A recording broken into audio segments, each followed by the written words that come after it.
On the morning of September 11th, 2001, 19 men armed with box cutters, directed by a man on dialysis in a cave fortress halfway around the world using a satellite phone and a laptop, directed the most sophisticated penetration of the most heavily defended airspace in the world, overpowering the passengers and the military combat-trained pilots on 4 commercial aircraft before flying those planes wildly off course for over an hour without being molested by a single fighter interceptor. These 19 hijackers, devout religious fundamentalists who like to drink alcohol, snort cocaine, and live with pink-haired strippers, managed to knock down 3 buildings with 2 planes in New York, while in Washington a pilot who couldn't handle a single-engine Cessna was able to fly a 757 in an 8,000-foot descending 270-degree corkscrew turn to come exactly level with the ground, hitting the Pentagon in the Budget Analyst Office where DoD staffers were working on the mystery of the $2.3 trillion that Defense Secretary Donald Rumsfeld had announced missing from the Pentagon's coffers in a press conference the day before, on September 10th, 2001. Luckily, the news anchors knew who did it within minutes. Osama bin Laden. The pundits knew within hours. Osama bin Laden. The administration knew within the day. Terrorists who committed these acts and those who harbored them. And the evidence literally fell into the FBI's lap. That a hijacker's passport was found blocks from the World Trade Center crash site, if you can believe that. But for some reason, a bunch of crazy conspiracy theorists demanded an investigation into the greatest attack on American soil in history. That investigation was delayed, underfunded, set up to fail, a conflict of interest, and a cover-up from start to finish. It was based on testimony extracted through torture, the records of which were destroyed. It failed to mention the existence of WTC-7, Able Danger, P-TECH, Sibel Edmonds, OBL and the CIA, and the drills of hijacked aircraft being flown into buildings that were being simulated at the precise same time that those events were actually happening. It was lied to by the Pentagon, the CIA, the Bush administration, and as for Bush and Cheney, well, no one knows what they told it because they testified in secret, off the record, not under oath, and behind closed doors. It didn't bother to look at who funded the attacks because that question is ultimately of little practical significance.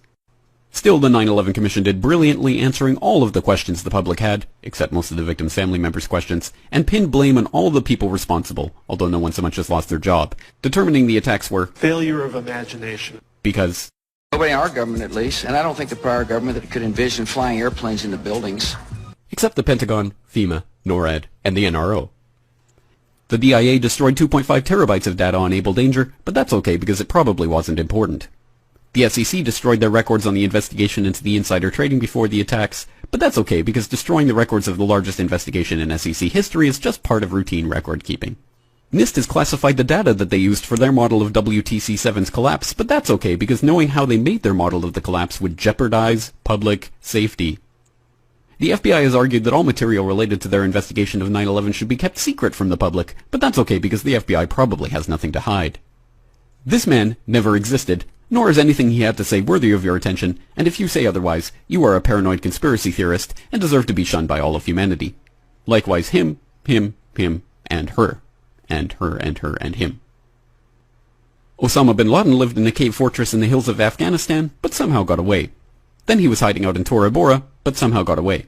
Then he lived in Abbottabad for years, taunting the most comprehensive intelligence dragnet employing the most sophisticated technology in the history of the world for a decade, releasing video after video with complete impunity and getting younger and younger as he did so, before finally being found in a daring SEAL team raid which wasn't recorded on video, in which he didn't resist or use his wife as a human shield, and in which these crack special forces operatives panicked and killed this unarmed man, supposedly the best source of intelligence about those dastardly terrorists on the entire planet.